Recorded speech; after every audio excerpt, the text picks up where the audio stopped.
हाँ, जय सच्चिदानंद। हारे हो जी दादाजी, हारे हो जी दादाजी, તમારા વિના ક્યાંય ગોઠતું નથી.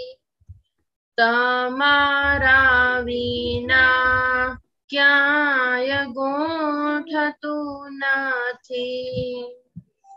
हारे हो जी प्यारा जी, हारे हो जी प्यारा जी, सहारा विना बीज उगતું નથી. सहारा विना बीज उगતું નથી. हारे हो जी दादाजी, हारे हो जी दादाजी, તમારા વિના ક્યાંય ગોઠતું નથી. તમારા વિના ક્યાંય ગોઠતું નથી. જગત કુસંગે જદુ, જગત કુસંગે જદુ, કેવળ સત્સંગે જસુ, કેવળ સત્સંગે જસુ.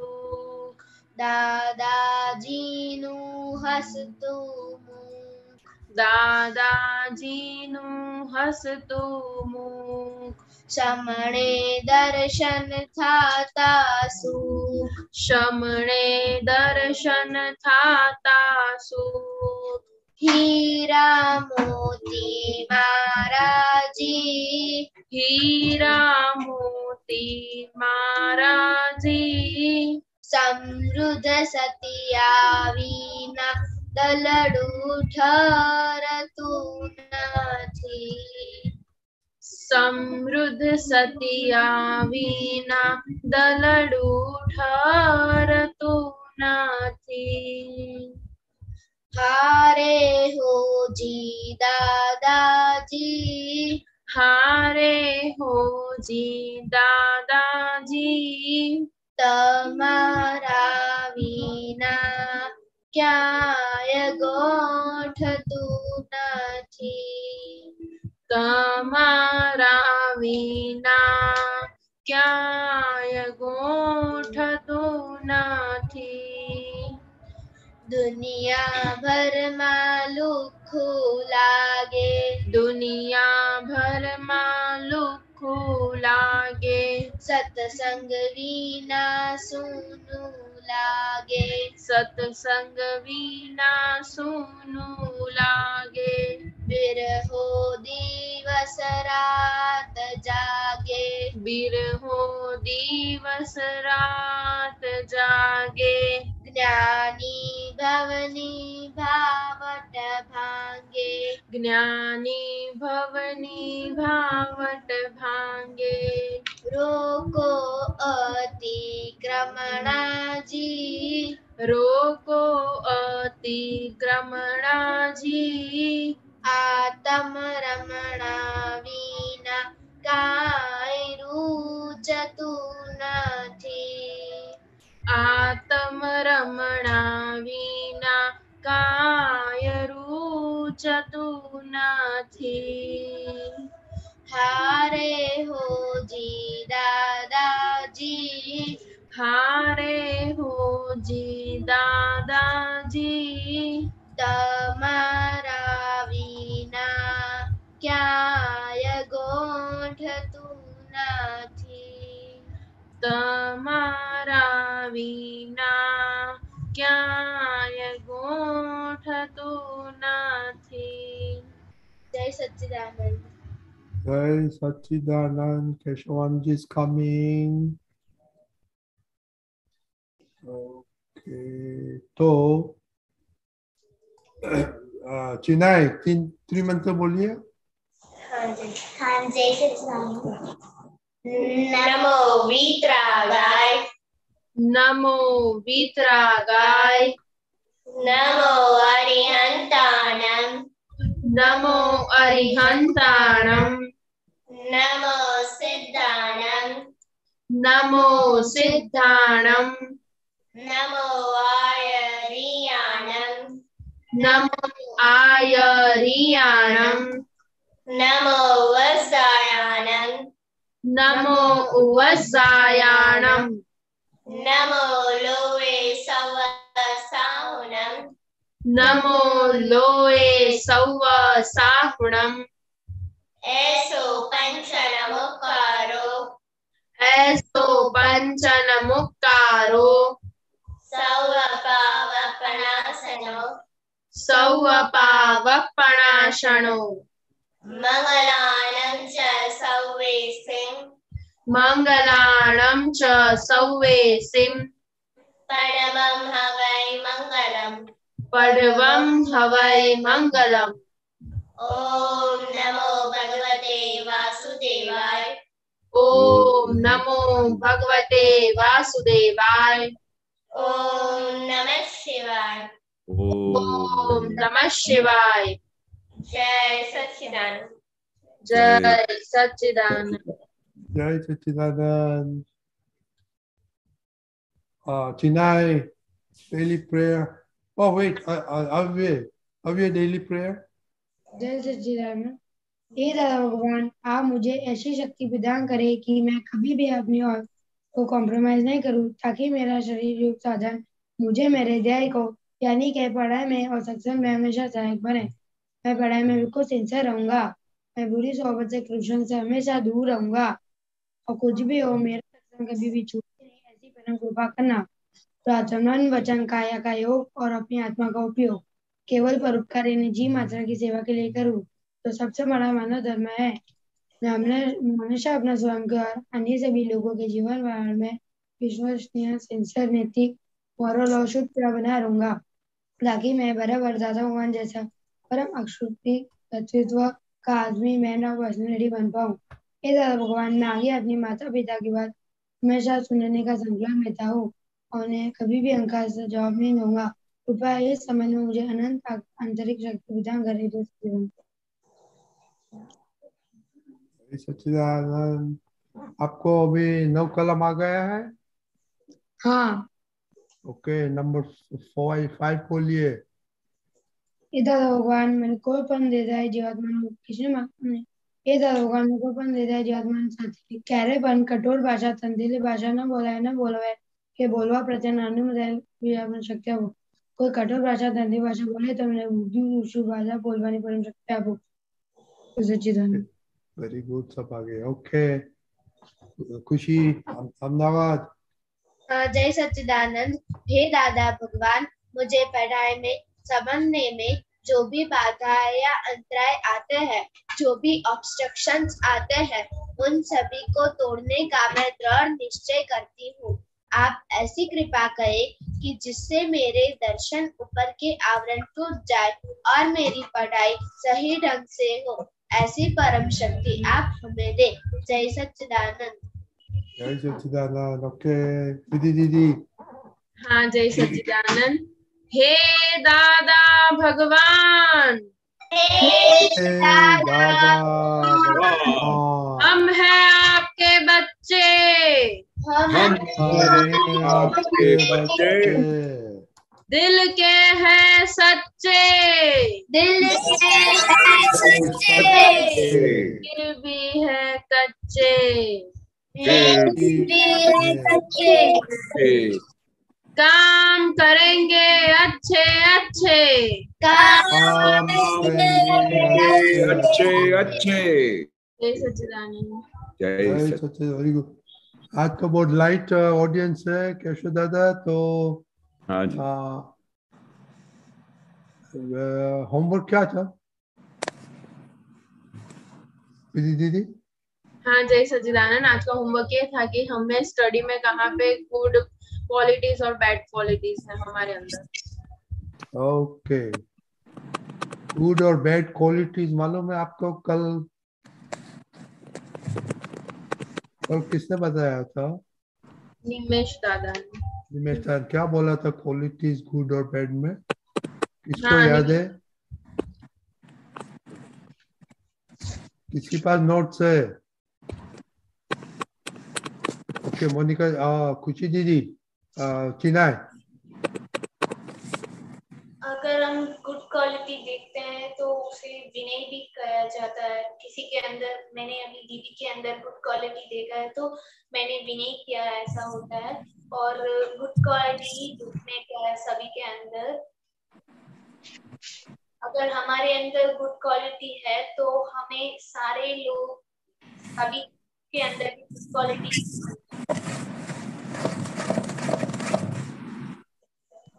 ओके आप बोलिए आपका स्टडी का क्या सर? हाँ तो छुट्टी है ना? छुट्टी थी हाँ छुट्टी थी। तो आज कुछ पढ़ाई किया? हाँ स्कूल से असाइनमेंट्स दिए हुए हैं, होमवर्क दिया हुआ है। हाँ तो उसमें बोलो क्या गुड और बैड क्वालिटी निकला आपको?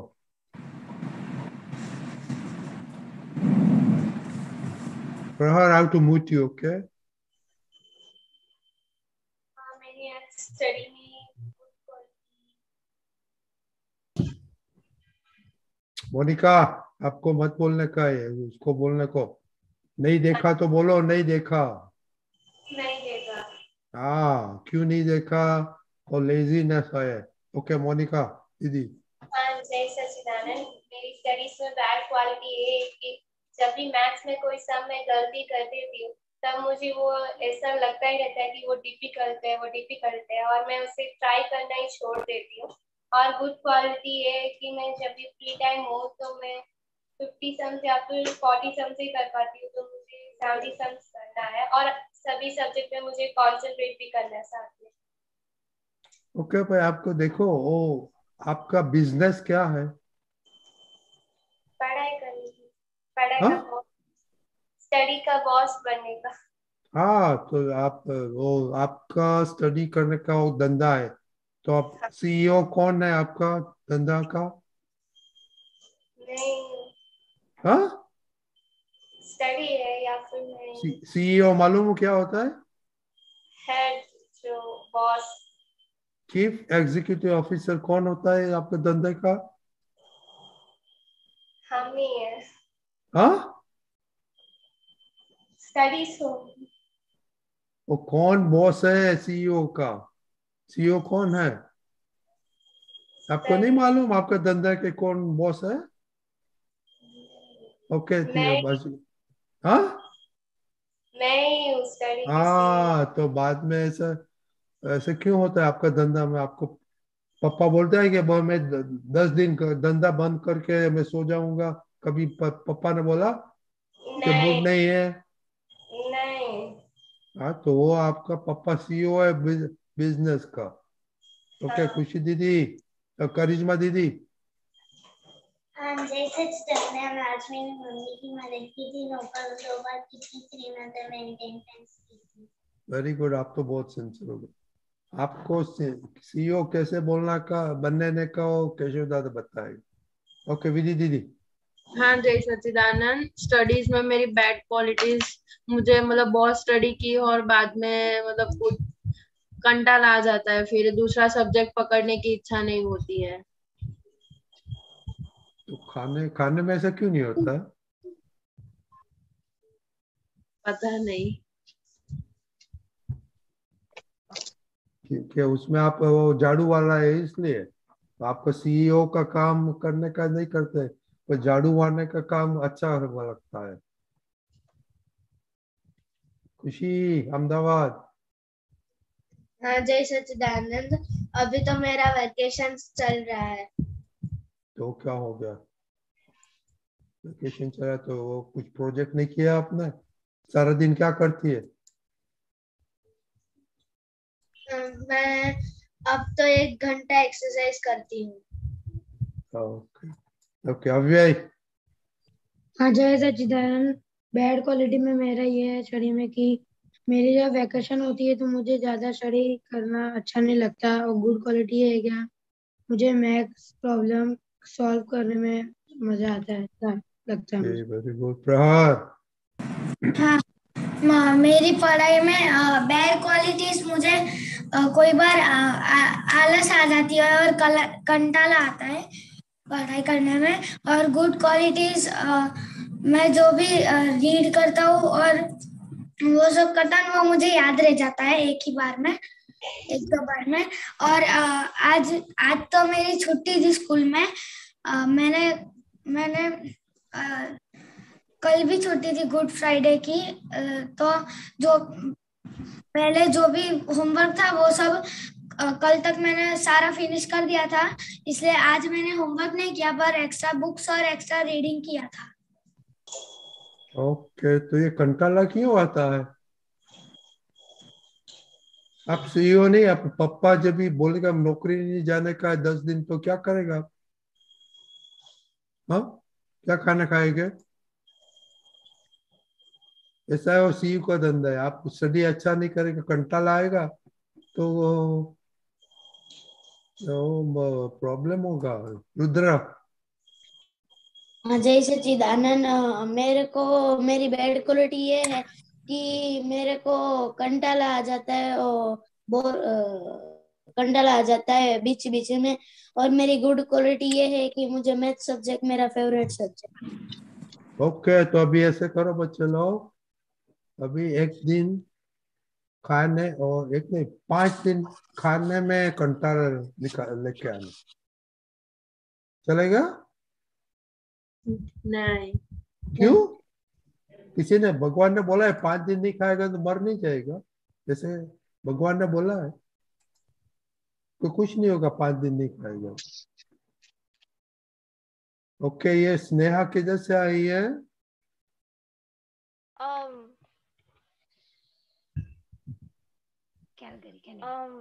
હું કેનેડાથી આવી છું અને હું પહેલી વાર જોઈન થઈ છું એટલે મને બહુ ખ્યાલ નથી શું કરવાનું છે આમાં. अच्छा अच्छा, તમારા હમણાં કેનેડામાં છે? હા. ઓકે, તો તારો ફોન નંબર મોકલાવ ને, હવે રેગ્યુલર આવાશે આ ટાઈમે? કેનેડા વાળા ના હોય ને, ઓનલી સેટરડે સન્ડે જ હોય.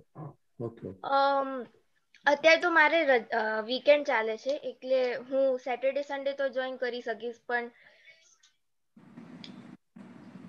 ઓકે, તો સેટરડે સન્ડે તારો ફોન નંબર મોકલાવ ને, તો विधि दीदी છે ને आपको ऐड कर देंगे। ओके, हिंदी अच्छा आता है आपको स्नेहा? हिंदी समझन पड़े છે? હા સમજણ પડે છે. ओके वाला, ओके समझन पड़વાનું। ओके ओके केशव दादा, आपने ये सब सुना और इसके बाद आज पद किसका, खुशी का पद है, बट एक मेरा क्वेश्चन है, इसके बाद में हम पढ़ लेंगे। बोलो केशव दादा। हाँ दादा। ये आपने सुना ना, ये बोरिंग और सीईओ नहीं बनने का है, पर कि खाने तक खाएगा है, और क्वालिटीज ये खुशी को मालूम नहीं है बैड को गुड क्वालिटी क्या होता है। ओके, आप बताइए। तो ये क्या होता है कि हमको हमेशा जो डिफिकल्ट पार्ट होता है ना, वहां पर ही हम फेल होते हैं, तो बैड क्वालिटीज होती है। पर अब अगर हम अभी आपको बोले सबको कि चलो अभी हम बैठ के टीवी देखते हैं, तो फिर उधर कंटाला आता है? नहीं। क्यों? क्योंकि वो डिफिकल्ट काम नहीं है इसलिए। हाँ, उसमें मजा आता है आपको, क्योंकि वो उसमें हमारा कितना उपयोग खराब होता है वो हमको पता नहीं चलता है। हमको कितना बैक साइड हम चले जाते हैं, हमारा क्या अंदर से कैसी हमारी वृत्तियां खराब हो जाती है, हमारा टाइम चला जाता है। उधर हम कंटाला नहीं खाते क्योंकि उधर हमको बहुत वहां पर शौक आता है। पर जो डिफिकल्ट पार्ट क्या होता है कि जो अच्छी क्वालिटी होती है उसमें बहुत हैंडल मारना पड़ता है। पढ़ाई करना उसमें हैंडल मारना पड़ता है, कोई अच्छा काम करना, मम्मी पापा की सेवा करना या खाना बनाने में हेल्प करना, वहां पर कंटाला आता है। तो अगर जिस जिस जगह पे हमको कंटाला आता है तो हम अपना उपयोग खराब करते हैं, हम अपने ज्ञान में नहीं रहते। दादा भगवान का इतनी बड़ी अच्छी समझ है, इतनी बड़ी सोच है, तो वो तो हम इस्तेमाल ही नहीं करते। फिर हमको सक्सेस कैसे मिलेगा?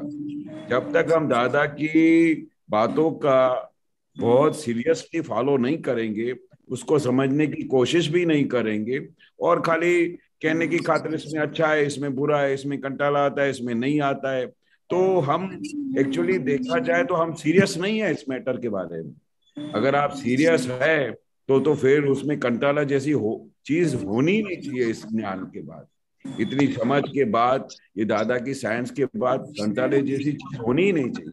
क्योंकि जब जब हमको कंटाला आता है तो हम अपने दादा के विरुद्ध जाते हैं, दादाजी की समझ के विरुद्ध जाते हैं। दादा भगवान को सुबह से लेके रात को 11-12 बजे तक, जैसे आप सब लोग बैठे हैं वैसे हम लोग सब बैठते थे, तो सुबह से 6 बजे से लेके रात को 11 बजे तक दादा भगवान आपकी तरह हमारा सेशन लेते थे, सब आप तो पुत्रों का।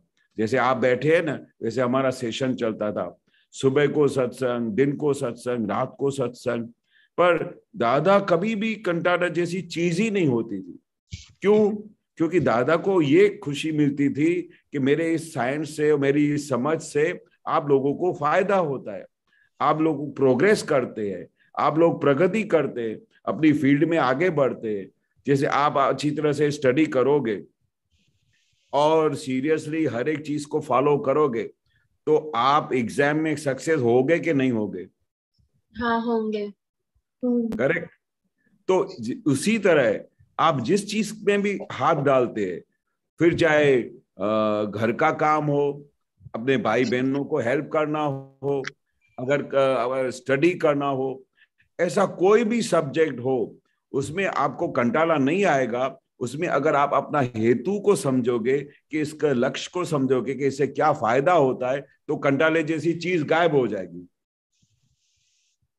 आप ये सोचोगे कि भाई इस काम करने से मुझे कंटाला आता है, पढ़ाई करने से कंटाला आता है, तो अपने आप को समझ तो देनी पड़ेगी कंटाला क्यों आता है।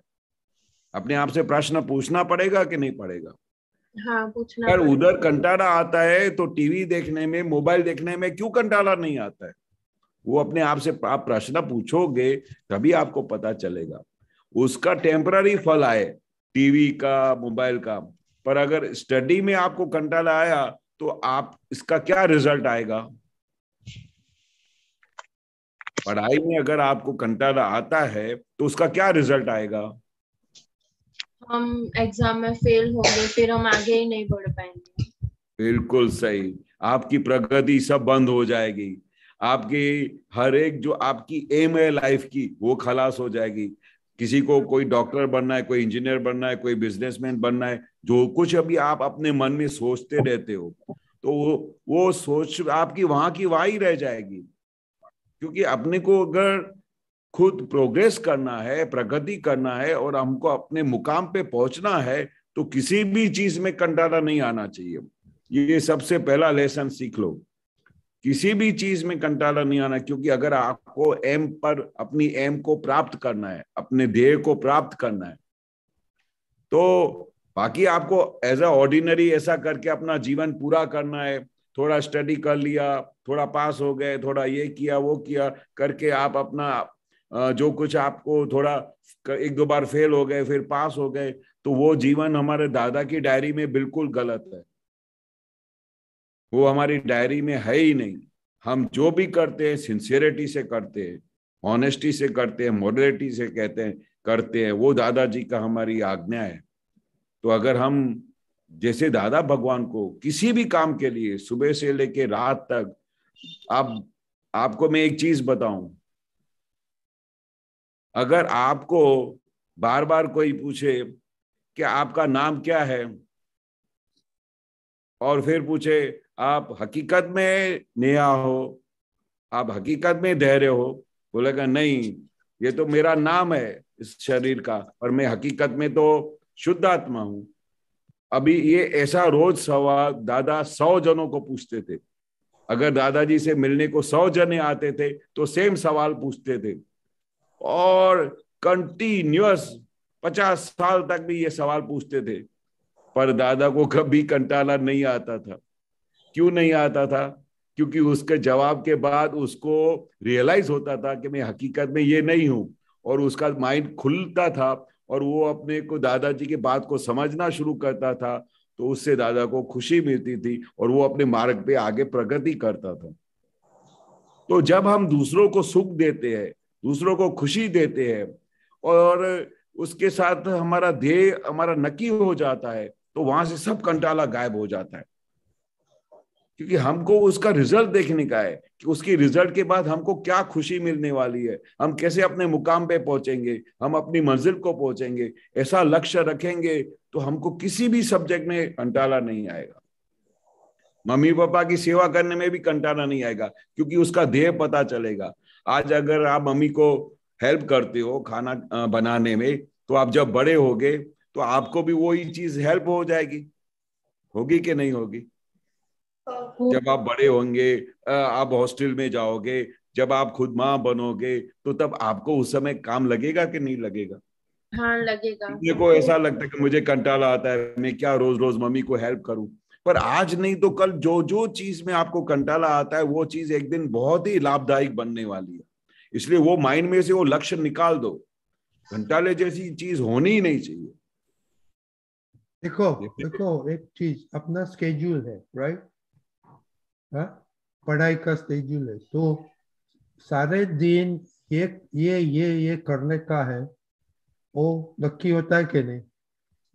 हाँ हाँ, तो बाद में वो determination that I will finish this month और आई विल नॉट ईट, और मैं नहीं खाना खाऊंगा, वो मगज में रहना मांगता है ना, तो नो प्रॉब्लम, तो कभी कंटाला नहीं आएगा।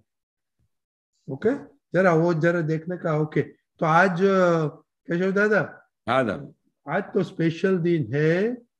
आज स्पेशल दिन है, किसको मालूम है? आज बहुत अच्छा स्पेशल दिन है। चिनाई को नहीं मालूम है, प्रहर को नहीं मालूम है, रुद्र को नहीं मालूम है। अव्यय, आज क्या स्पेशल है? आज हनुमान जयंती है। ओह, हनुमान जयंती। तो हनुमान जयंती क्यों मनाने का? हनुमान कौन है, किसको मालूम है? और बच्चों के लिए हनुमान का मीनिंग क्या होता है? बाद में केशव दादा ये थोड़ा शॉर्ट में बच्चों के लिए बनाएगा, बाद में विल आपका एडल्ट में आएगा, तब वी विल गो एक्सटेंशन। है अभी देर एक मिनट। हाँ बोलो प्रहर। हनुमान दादा राम भगवान के भक्त थे। तो वो क्या हो गया? भक्त थे तो आपको क्या? आपने राम पूछा था ना भगवान। हनुमान दादा कौन थे? हाँ, तो आपको क्या? मैं दूसरा क्वेश्चन बोलता हूँ। हनुमान दादा राम भगवान का भक्त था, तो आपको क्या? आपने पूछा था ना कि क्या बोलते हनुमान दादा कौन थे, इसका मैंने जवाब दिया।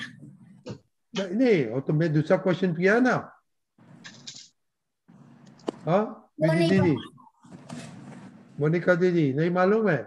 ओके, तो अभी केशव दादा बताएगा हनुमान दादा कौन था, और अपने लिए, बच्चों के लिए। ओके, बाद में विल टॉक अबाउट एडल्ट्स।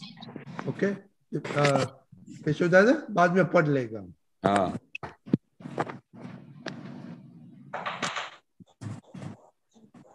पढ़ लेना है। हाँ बोलो केशव दादा। हाँ, अच्छा, आपने सही बोला, श्री राम भगवान के भक्त थे, पर हनुमान दादा सबसे बड़े प्रतीक थे सेवा। जैसे वो राम भगवान के लिए उनको ट्रिमेंडियस भाव था, और ऐसे वीर थे कि वो हर एक बात में भगवान राम के सामने हमेशा हर पल तट पर तैयार रहते थे उनकी सेवा में। उनकी ऐसी सेवा की कि उनके हृदय में एक बार तो पूछा कि भाई आपके अंदर राम और सीता कहाँ पर है, तो उसने अपनी छाती फाड़ के दिखा दिया कि मेरे अंदर विराजमान देखो बैठे। तो इतना उनको प्रेम था कि उनके हर एक कण में, अंदर हर एक भाव में, हर जगह पे श्री राम और उनके सीता माता का दर्शन होता था। वो हर पल, हर घड़ी, हर जगह पे उनके सामने हर तट पर तैयार रहते थे। पर वो वीर थे, बहुत बड़ा उनका ब्रेवनेस था। पूरे इतनी ताकत थी, उनकी मदर ने उनको इतनी ब्लेसिंग दी थी कि उसके अंदर इतनी ताकत थी कि पूरा पहाड़ भी उठा के हाथ में लेके आ सकते थे। खुद आसमान में उड़ सकते थे, उनके पास इतने गुण थे। और वो सब गुण क्या काम करते थे? श्री राम के लिए सिर्फ हमेशा उनके लिए हर तट पर वो तैयार रहते थे। एक बार क्या हुआ, वो लक्ष्मण जी को ऐसा तीर लगा जहरीला, तो वेदराज ने बोला कि भाई ये इनको भगवान राम बहुत दुविधा में आ गए कि अभी ये क्या होगा लक्ष्मण का। तो वेदराज ने बोला कि इसको ऐसी एक जड़ी बूटी हमको लाके दो जो हमको चाहिए, तो वो उनको लगाने से वो वापस उनका शरीर में वापस वो उनका ब्रेथ आ सकता है। तो वो क्या किया उन्होंने, और वेदराज ने बताया कि इस पर्वत पे ऐसी जगह पे उनको वो जड़ी बूटी मिल सकती है। तो वहां पर जब वो पर्वत पे गए तो उनको पता नहीं चला कि वो जड़ी बूटी कौन सी है, बहुत सारी जड़ी बूटियां थी। तो उनको क्या लगा कि अगर मैं वापस जाऊंगा तब तक लक्ष्मण जी का क्या हाल होगा, तब तक तो उनका देह भी छूट जाएगा। तो उन्होंने पूरा पहाड़ हाथ में उठा लिया और पूरा पहाड़ उठा के सीधा श्री राम भगवान के सामने आके रख दिया और वेदराज को बोला इसमें से जो आपकी जड़ी बूटी आपको चाहिए वो उठा लो और भरत को वो लगा दो ताकि उनको वापस शरीर में सांस आ जाए। तो ये उनका भाव था। वो कभी सोचते नहीं थे कि मुझे ये क्या करना पड़ेगा, कहाँ से लाना पड़ेगा, कितना टाइम लगेगा। हर तट हर पल पे तैयार रहते थे। ऐसी सेवा का दादा ने प्रतीक बताया कि ऐसी सेवा अगर हमारे अंदर आ जाए तो वो राम भक्त की जो भक्ति करे और उनके उनके सांस में जैसे उनके अंदर सेवा का भाव था और उनके अंदर प्योरिटी थी, उनके अंदर पूरे शरीर में उनके माता जी की इतनी ब्लेसिंग थी कि वो हर एक काम प्योरिटी से और भगवान के लिए कर सकते थे। ऐसी उनके अंदर क्षमता थी। और ऐसी क्षमता दादा ने हमको सिखाई कि अगर हम श्री राम जी की तरह अपने बड़ों की और अपने गुरुओं की, हमारे ज्ञानी पुरुष की ऐसी सेवा करते हैं तो उनको उनसे सेवा का फल में वो हमको मोक्ष दे सकते हैं। हमको आप जो चाहे वो आपको मिल सकता है। आपके अंदर जो शक्तियां हैं वो प्रकट हो सकती है। तो जिनको हम भजते हैं, जिनको हम उनका दर्शन करते हैं, उनकी भजना करते हैं, तो ऐसी शक्तियां हम में प्रकट होती है। तो आज हनुमान जयंती के दिन हम हनुमान जी से ये प्रार्थना करें कि आपके अंदर जैसा भाव था, आपके अंदर जैसे भक्ति थी, आपके अंदर जैसे सेवा करने का भाव था, वो हम सब के अंदर आए। और ऐसी ऐसी प्रार्थना करने से वो सब शक्तियां हमारे अंदर डेवलप होती है और वो शक्तियां हमारे में खिलती है। सही है? ओके, क्या बताया खुशी दीदी? चिनाई Jai Sachidanand, I want 2 minutes afterwards. Okay.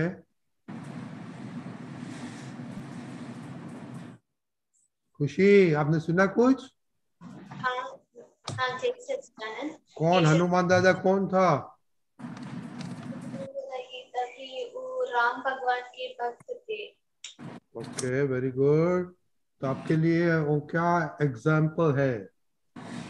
हाँ, वो सभी की सेवा करते थे और आज के दिन हमें प्रे करना चाहिए कि राम भगवान की। तो आप सेवा करने का चांस मिलता है मोनिका दीदी का, आपको अंदर क्या होता है? एकदम से गुस्सा आता है कि मुझे काम तो हो शक्ति मांगो कि दादा हम तुम्हारा सब भक्त बनने का है, हनुमान दादा की जैसा। मोनिका दीदी में दादा भगवान है कि नहीं है? ओके, सबको मालूम पड़ गया? हाँ, ओके। तो दीपक दादा? या जय सच्चिदानंद। जय सच्चिदानंद।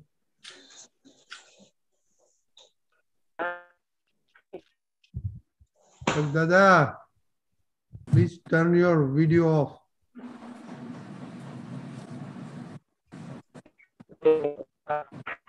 Deepak Dada, turn your video off. We cannot hear you.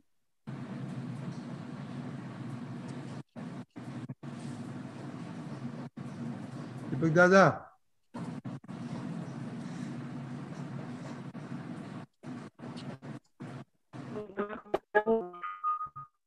No.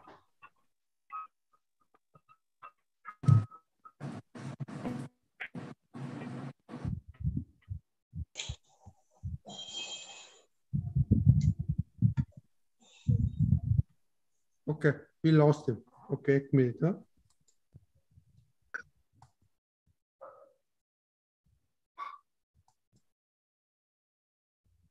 Okay, खुशी दीदी. हाँ, जय सच्चिदानंद. Hello, can you hear me now? Yeah, yeah, yes. तो आप लोगों है जिनको बहुत No, Deepak Dada. No. Deepak Dada, no. Deepak Dada, we will do Pad and then we'll bring you back, okay? Okay, Pad. Kuchi Didi. जय सच्चिदानंद. भरत खंडमा जा जा शोत्या संभळाशे ओ नाथ कहोजी यारे करतो देशाणू હતા જ્યાં ઘર ઘર દૂજાણા મને દહી દૂધ ઘી દે ટાણા નિત્ય નિરોગી રહેતા તેના આજ જુઓ દેદા નાથ कहो जी क्या रे करशो देशाणो उद्धार अखुट रहता अन्न भंडारो थता बहु अतिथि सत्कारो अनाज पण अंकुश था आजे आव्या भारो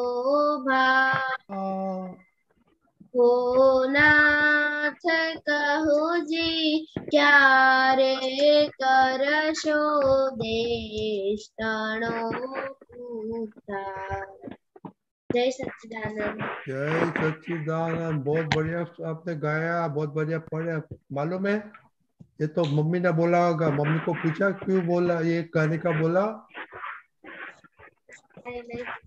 ऑलवेज मम्मी को बोलना क्यों गाने का होता है. और आपने क्या चलने में गाया उद्धार कर जो. तो अभी केशव दादा ने तो बोला हो आपका सबको उद्धार कैसे हो सकता है. पर केशव दादा थोड़ा बातें करो ये उद्धार. Now can you give me 2 minutes quick? Yeah. Okay, go ahead. 7 शाश्वत लोग हैं जिनको बहुत टाइम तक याद करेंगे. इसमें से हनुमान जी एक है. तो उसके लिए ऐसा बताया जाता. एक श्लोक है अश्वत्थामा बलि व्यासो हनुमान च विभीषण कृपा परशुरामस्य सप्तै ऐसा करके है. तो ये 7 लोगों को अश्वत्थामा बलि व्यास मुनि कृपा परशुरामस्य ये सभी ये 7 लोग हैं ना. अश्वत्थामा बलि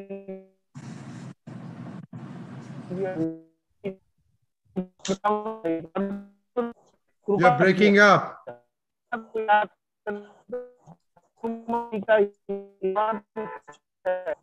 You're breaking up, Deepak Dada.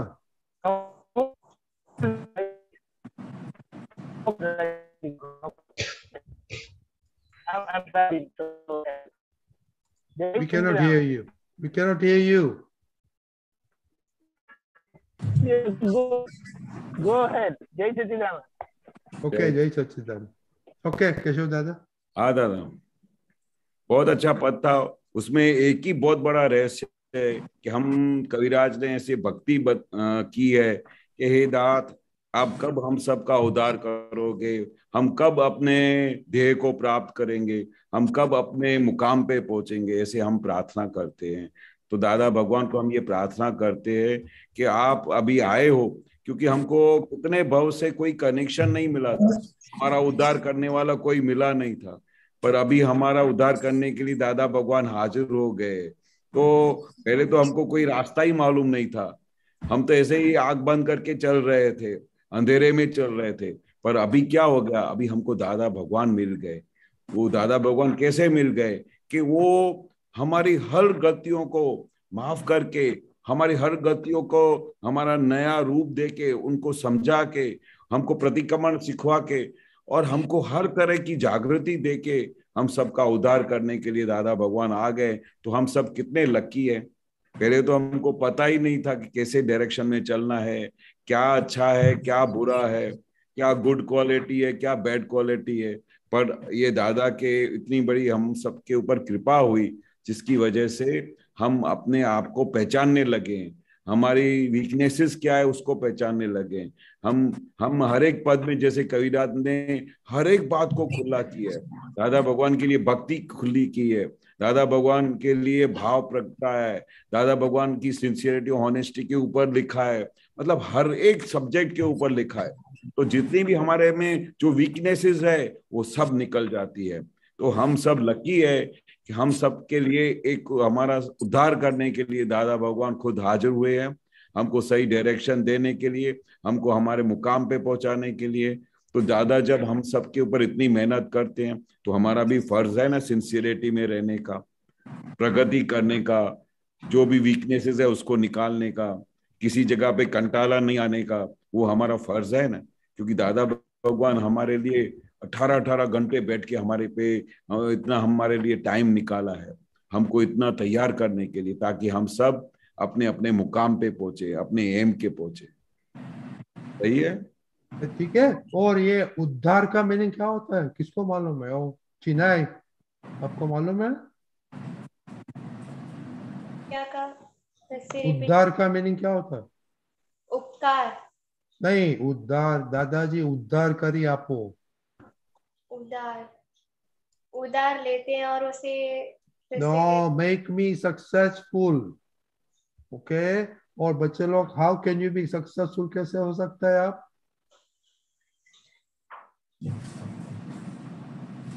दीदी हम दादा के ज्ञान में, हेल्थ में और स्टडी में, तीनों गोल में सिंसियर रह के।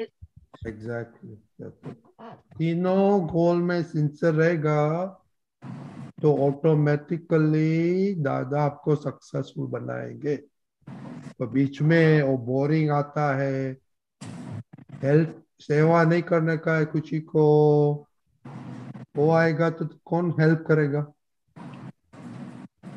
हाँ खुशी, कौन आपको हेल्प करेगा? दीदी कौन हेल्प करेगा? नहीं, फिर तो कोई हेल्प नहीं करेगा। कोई नहीं करेगा। आप तो पुत्र भी हेल्प करने नहीं आएंगे। ओके, तो ये जरा सोचने का बात है आपको। ये देखो सत्संग में होता है तो सोचने का, और पापा मम्मी के साथ ये बोलने का, गुड बैड क्वालिटी के हमको उद्धार दादा कैसे करेंगे, सब बातें करने का। ओके हाँ। ओके, तो कल का भी कंटिन्यू करेगा। no, कल तो संडे है ना, तो अभी गुड एंड बैड कर हेल्थ में लेगा, क्योंकि वो खाना तो कल तो संडे, तो खाने का तो ही नहीं है, क्योंकि हमको उद्धार होने का है। तो कल तो उपवास है सबका, तो अभी गुड एंड बैड क्वालिटीज में देखेगा, खाने में, हेल्थ में। ओके, किसी ने बोला नहीं कि कल उपवास करने वाले हैं। ओके, जय सच्चिदानंद। जय सच। जय सच्चिदानंद। जय सच्चिदानंद। दीपक। संडे को फीस्ट होता है। हाँ, इसलिए बोला ना, आज वो करने का है, राइट, उपवास करने का है। यहाँ पर दादाजी क्या करते थे, जिस दिन भूल होती थी तो उस दिन उपवास करवाते थे। हाँ, आपको तो बहुत उपवास किया ना, बोले कि कंटाला आता है तो करो, उपवास करो, फिर पता चलेगा कंटाला आता है कि नहीं आता है। Okay, now will go to बड़े को लिए कश्यप भाई और रेशमा गेंद का क्वेश्चन। आज तो हिंदी है, लेकिन पहला मेरा क्वेश्चन है, माफ करना महात्माओं, आज वेरी पायस डे, हनुमान दादा जयंती, और वो सबसे बड़ा वक्त बोला जाता है राम भगवान का। तो थोड़ी बातें करो और अपना महात्मा को के लिए क्या करने का है वो थोड़ी बातें करो, बाद में कश्यप भाई रेशमा बहन का क्वेश्चन लेगा। जय सच्चिदानंद। अभी वो बहुत बड़ी चीज थी कि दादा की विधि में आता है ना कि दादा भगवान दूसरे राम और महावीर है, बोलते हैं ना, हाँ बीजा राम के महावीरज छो, आप हमारा बीजा राम के महावीरज छो। अभी ये जो दादा भगवान को इतनी बड़ी चीज पे बताया, तो दादा भगवान जैसे राम भगवान महावीर भगवान कि जैसे सबके साथ बैठ के उनको आर पार देख सकते थे, उनके पूरे गुणों को, उनकी पूरी उनके भगवान पद को वो जान सकते थे, वो देख सकते थे। और उसकी वजह से जब भी उनका जिक्र होता था तो वो इस तरह से जिक्र बताते थे जैसे वो हमारे सामने बैठे हो। तो एक बार दादाजी को हनुमान जी के लिए जो भक्ति का और उनकी सेवा का जो प्रतीक था वो दादा को दिखाई देता था। कितनी बार ऐसा होता था कि दादाजी वो बात करते करते वो बताते थे कि भाई ये कैसी सेवा की है। एक बार तो बहुत बड़ा ऐसा एविडेंस भी आ गया था कि हम दादाजी की सेवा में दिन रात रहते थे। तो एक बार दादाजी को बहुत तकलीफ हो गई थी, ये दादा को कमड़ी हो गई थी। तो कमड़ी हो जाने की वजह से हम दिन रात दादाजी के सेवा में रहते थे। 12 दिन लग गया सेवा करते करते। तो न दादाजी को नींद आए न मेरे को नींद आए। हम दिन रात दादाजी को ये देखते थे कि दादाजी को कैसे सुख मिले, दादाजी को कैसी तबीयत अच्छी हो। तो 12 दिन तक हम सोए नहीं। फिर 12 दिन तक दादाजी को हर एक पल हर एक घड़ी में जो उनको इजी लगे उसमें हम उनको हेल्प करते रहते थे। तो 12 दिन के बाद जब उनकी सेवा पूरी हो गई तो हमने दादाजी से पूछा कि भाई दादाजी ये आपको 12 दिन नींद नहीं आई, मुझे भी नींद नहीं आई, तो ये कैसा वो बना। हमने तो पूरा एक पल भी हम सोते नहीं थे, आधा घंटा ऐसा थोड़ी नींद उठा ली। तो दादा बोले कि देवी देवताओं आके वो पूरी आपकी नींद उठा के जाए, हमारी नींद भी उठा के जाए ताकि हमको तकलीफ ना हो। तो देवी देवताओं आके वो ऐसे जो दादा भगवान की सेवा करते उनकी करते तो उनको इतना हेल्प करते थे। तो 12 दिन के बाद जब सब पूरा हो गया तो दादाजी ने एक बार ऐसा कह दिया कि भाई इसने जैसे राम भगवान की हनुमान जी ने सेवा की थी वैसे ही ऐसे केशव ने सेवा की है। तो जब ये दादा ने वाक्य बोला तो सेवा का जो कनेक्शन बताया कि सेवा क्या होती है, कि ऐसी सेवा होती है जिसमें सब कुछ भूल जाते हैं, कुछ याद भी नहीं रहता, सिर्फ भगवान ही दिखाई देता है कि हम भगवान को किस तरह से उनकी सेवा करें, किस तरह से हम उनको सुख देवे, किस तरह से हम उनको हेल्पफुल हो जावे। तो ऐसी सेवा का प्रतीक हनुमान जी थे जिसकी कंपैरिजन दादा करते थे कि इनकी जैसी सेवा कोई नहीं कर सकता है, इनके जैसी सेवा कोई नहीं कर सकता है। ऐसे राम भगवान के हनुमान भक्त थे जो वो दुख भंजन भी बोलते हैं, उनको वीर भी बोलते हैं, उनको कितनी सारे शब्द बोले। ऐसे थे कि राम भगवान के जैसे हमेशा एक पग पे ऐसे तैयार रहते थे कि जैसे उनका हुक्म हो तो ऐसा उड़ना शुरू कर देते थे।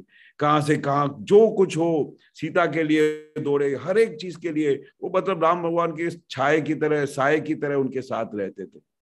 तो ये सेवा का फल उसके बाद फिर दादा ने धीरे धीरे सूक्ष्म की तरफ लेके गए कि दादा भगवान की जो स्थूल रूप में सेवा होती है तो वो सबसे बड़ी सेवा तो अच्छी है, पर दादा ने बोला कि उसकी सबसे बड़ी जो सेवा क्या होती है, दादा को कौन सी सेवा अच्छी लगती है, कि वो सूक्ष्म सेवा अच्छी लगती है। तो वो सूक्ष्म सेवा क्या है, तो दादा ने बताया कि जो हमारे 5 आज्ञा में रहता है वो दादा के लिए सबसे बड़ी सेवा है। जो हर एक को सुख देता है, जो मन वचन काया से सबको सुख देता है, वो दादा की सेवा करता है।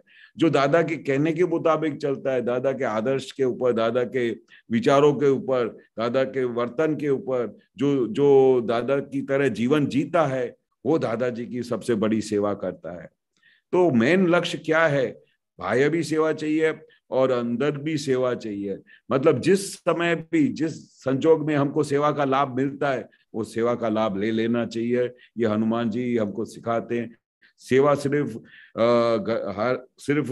ज्ञानी पुरुष की होती है, गुरु जी की भी होती है, अपने माँ बाप की भी होती है। तो जो जिसकी भी सेवा करता है उसका फल यही मिलता है कि ज्ञानी पुरुष खुश रहते हैं, उनको मोक्ष का दान मिलता है, वो अपने संसार जीवन में किसी भी प्रकार की उनको तकलीफ नहीं आती है। ऐसे हनुमान जी का हम प्रार्थना करें कि हमको भी ऐसी सेवा का हमदर्द भाव हो और हम उनकी तरह ऐसी सेवा करें ताकि हमारे दादाजी खुश हो जाएं और हम पे वही आशीर्वाद करें और हमको मोक्ष लेके जाए।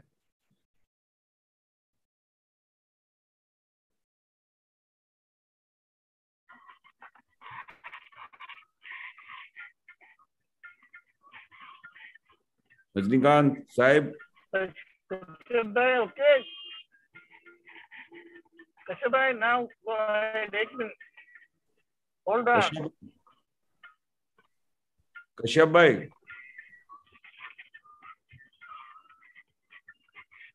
हाँ जी, हाँ बोलिए कश्यप जी। हाँ जी, सबको जय सच्चिदानंद। जय सच्चिदानंद। जय सच्चिदानंद केशवानंद जी, जय जय सच्चिदानंद। सच्चिदानंद। वो एक पोस्टर आया था, वो उसमें मैं पढ़ता हूँ, आप धीरे धीरे आप समझ शेयर। કેટલાક માણસો મને કહે છે કે દાદા તમારી જોડે બેસીને અમે ખાતા શીખ્યા. હવે હું મારી જાતને જાણું ને કે મને જમતા જ નથી આવડતું. જમતાનો ફોટો કેવો હોવો જોઈએ, કેવું ચરિત્ર હોવો જોઈએ એ અમને લક્ષમાં હોય જ, પણ તે કોને હોય, બક્ષિસ વાલા નો હોય. बख्शिश वाला का मतलब क्या होता है, इसमें क्या बताना चाह रहे हैं बख्शिश वाला? मतलब वो दादाजी क्या कहना चाहते हैं, जिसको जैसे बख्शिश वाला होना चाहिए, मतलब जिसको ऐसा अवार्ड होना चाहिए जो ऐसा देख सकता हो, बाकी खाते समय कैसा उसका चारित्र होना चाहिए, कैसा उसका छुटापना रहना चाहिए, ऐसा हमको वो आता नहीं है। ऐसा दादा बोलते, पर दादाजी को तो सब आता था, पर हमको समझाने के लिए, हमको सिखाने के लिए कि हमारा कैसा उपयोग होना चाहिए, ऐसा कैसी समझ होनी चाहिए, खाते समय क्या उपयोग रहना चाहिए। इसलिए दादा हर एक बार बोलते थे कि हमको दाढ़ी उतारने नहीं आती है, हमको खाना खाने नहीं आता है, क्योंकि उस समय खाना खाना सिर्फ ये स्थूल भाग का नहीं होता है कि ये थाली टेबल पे आ गई और हम अच्छी तरह से खाते, चम्मच से खाते, इससे खाते, तो उसका मतलब हमको बहुत अच्छा खाना खाने को आ गया, ऐसा नहीं है। दादाजी ने ये बोला ना, जमतानो फोटो केवो हो જોઈએ, કેવું ચરિત્ર હોવો જોઈએ એ અમને લક્ષ્યમાં હોય જ. लक्ष्य अपने लक्ष्य में होए, क्योंकि भाई ये खाते समय हमारा कैसा चारित्र होना चाहिए, कैसा व्यवहार होना चाहिए। जैसे दादा ने ये जब खुला किया तो हम दादाजी को ऑब्जर्व करते थे, जो दादा हमको भी सिखाते थे। रजनी जी, आप शेयरिंग ऑप्शन दे सकते हैं? Yes yes yes.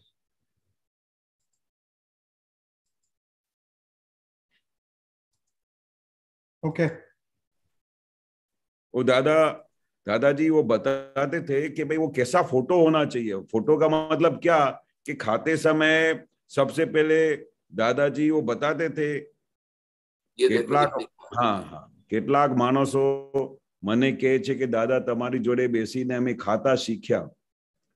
हाँ, तो सबसे पहली सेंटेंस तो परफेक्ट है, क्योंकि दादा जिस समय खाते थे तो आपको, हम जब उनको देखते थे तो उनका पूरा उपयोग रहता था, किसी से बात नहीं करते थे, किसी से कुछ, वो पूरा जब तक दादा ने खाना पूरा नहीं किया तब तक दादाजी किसी से बात नहीं करते थे। इशारे से बात करते थे कि भाई ऐसा दाल है तो उसमें डालो, ये है, ये मुझे नहीं चाहिए, ऐसा इशारा करते थे। पर उपयोग मतलब जब दादा बोलते थे कि हम उपयोग पूरा खाते थे तो कैसा खाते थे कि हम क्या खा रहे हैं, उसमें हर एक का स्वाद क्या है, इसमें कौन सी चीज डाली हुई है, वो दादा को सब दिखाई देता था। और एट द सेम टाइम वो कौन खा रहा है, जैसे वो आहार करता है, वो निराहारी मात्र उसको जानता है, ऐसा पूरा चारित्र वो दादा का उधर हाजिर रहता था। आगे क्या है? हवे हूँ, थोड़ा नीचे कम करो। हवे हूँ मारी મારી જાતને જાણું ને કે મને જમતા જ નથી આવડતું. अभी ये दादा क्या खुला करते, निखालस भाव से खुला करते थे कि मैं अपने जात को जानता हूं कि मुझे खाना खाने आता ही नहीं है. अभी ज्ञानी पुरुष को नहीं आए ऐसा हो नहीं सकता है, पर वो एक ऐसा जो अहंकार है ना, वो भी उसमें लघुतम भाव आता है.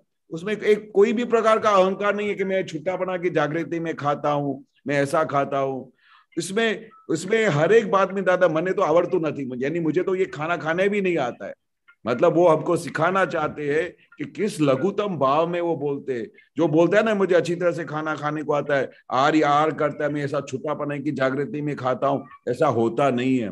वो ज्ञानी पुरुष के सिवाय ऐसा छुट्टापना की जागृति आ ही नहीं सकती. पर वो दादा हमको बताना चाहते हैं कि ऐसा बोलो कि मुझे खाना खाने नहीं आता है, क्योंकि उस समय हमारी जागृति नहीं रहती है. हमारे पास खाने में कोई टेस्टी चीज आ गई तो हम टेस्ट में चले जाते हैं, पर वो तो रहता ही नहीं है कि कौन खा रहा है. जमतानो फोटो केवो होवो જોઈએ.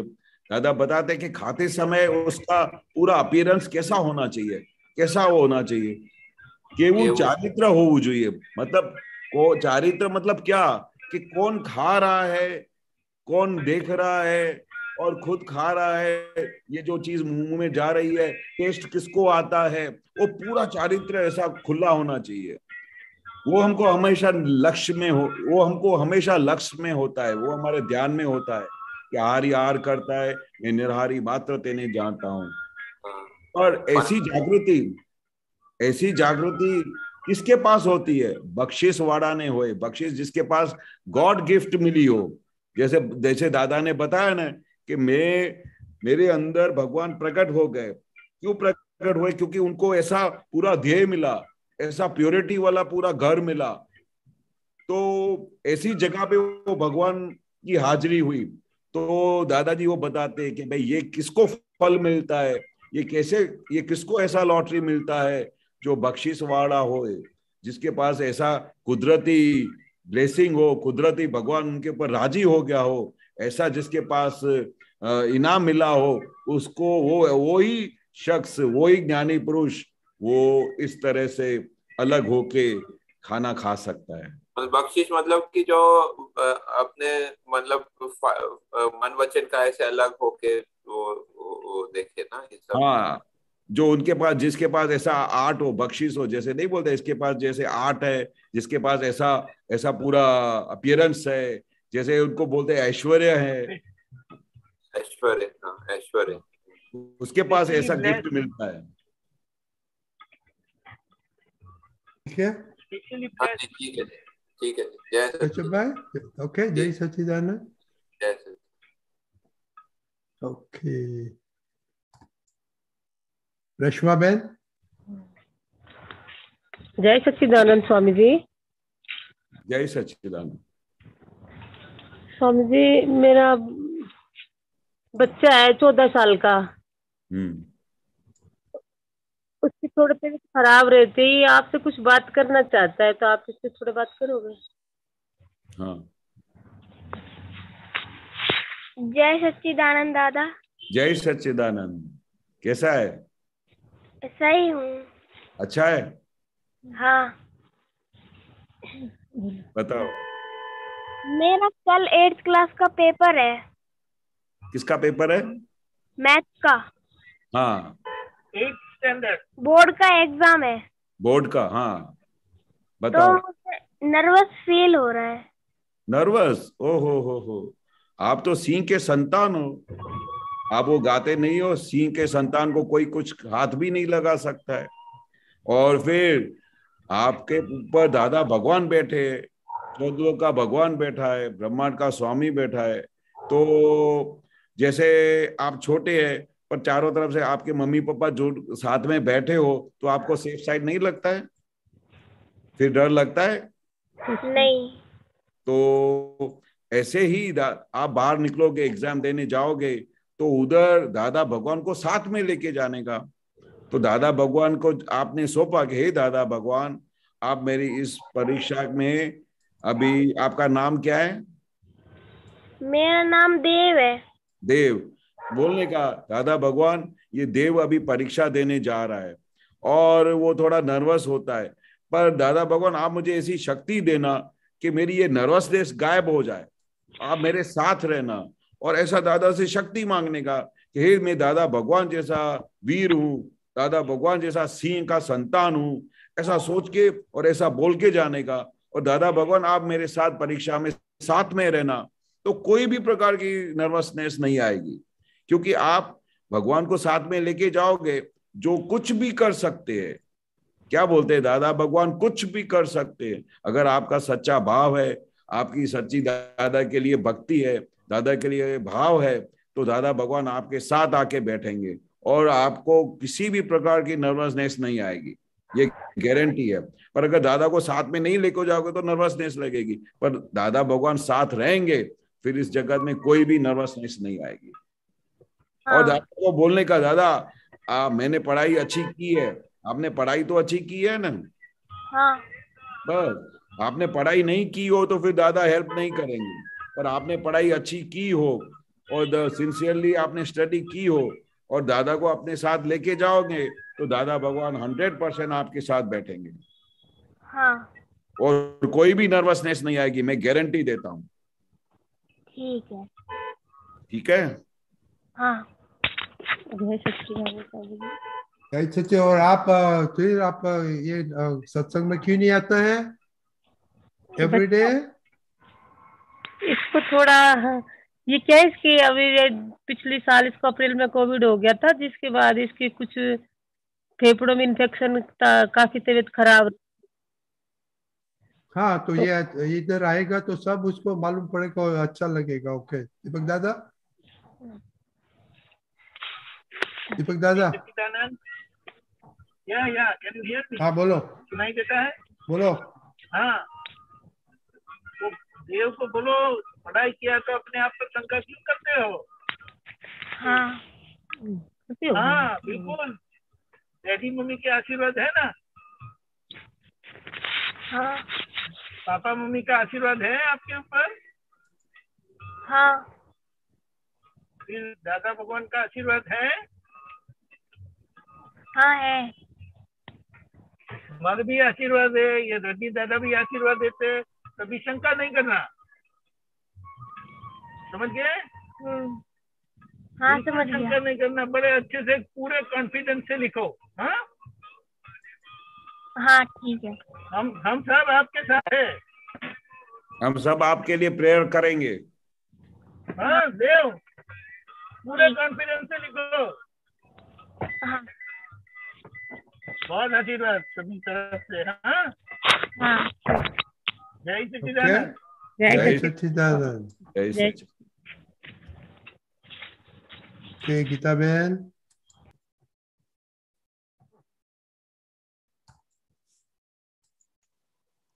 रजनीकांत अंकल साहब जय सच्चिदानंद। जय सच्चिदानंद। दीपकानंद जी जय सच्चिदानंद। जय सच्चिदानंद। केशवानंद जी साहब जय सच्चिदानंद। दीपकानंद जी खाली रेफरेंस लखावी लઉં છું। यस लखाओ। हाँ जी साहब। हाँ बुक नंबर 35 तारीख 12/7/73 कानून नंबर 198 मुंबई। नीचे पेज 98 ऑफ 101 ऊपर थी बीजो पैराग्राफ। केशवानंद जी साहब जय सच्चिदानंद। जय सच्चिदानंद। जय सच्चिदानंद। दीपकानंद जी, can you send me the code please? Hurry up. Thank you. Okay, Keshavananda जी। हाँ हिंदी में बोलने का। हाँ हाँ અહીંયા દાદા ભગવાનને પ્રશ્ન પૂછે છે કે હોમમાં સ્થિર કેવી રીતે રહી શકાય? હોમમાં હા આપણે પેલું છે ને હોમ અને ફોરેન, ફોરેનમાં સુપરફ્યુલસ રહેવાનું। દાદા ભગવાનને પૂછે છે કે હોમમાં સ્થિર કેવી રીતે રહી શકાય? દાદા ભગવાન કહે છે હોમ છે ઓમ છે કે નહીં એમાં એ એવું માને છે કે ઓમનું અસ્તિત્વ છે, પણ છે જ એવું ડિસિઝન નથી લઈ શકતા. આત્માનું રિયલાઇઝ કરે ત્યાર પછી એનું હોમ નક્કી થાય. પણ જ્યારે આત્માનું રિયલાઇઝ નથી કર્યું અને પોતાનું જ રિયલાઇઝ કર્યું છે તે પછી બિલીફને જ હોમ માને છે. પણ જ્યારે બિલીફ તૂટે અને રિયલમાં બિલીફ બેસે તે હોમ. બિલીફ તૂટે અને રિયલમાં બિલીફ બેસે તે હોમ. જ્ઞાની પુરુષ એ રોંગ બિલીફને ફ્રેક્ચર કરી નાખે, ઇગોઇઝમને ખલાસ કરી નાખે ને બધા જ પાપોનો ગોટો વાળીને ભસ્મીભૂત કરી નાખે. પછી હોમ ડિપાર્ટમેન્ટમાં રહેવા માટે 5 આજ્ઞા આપે.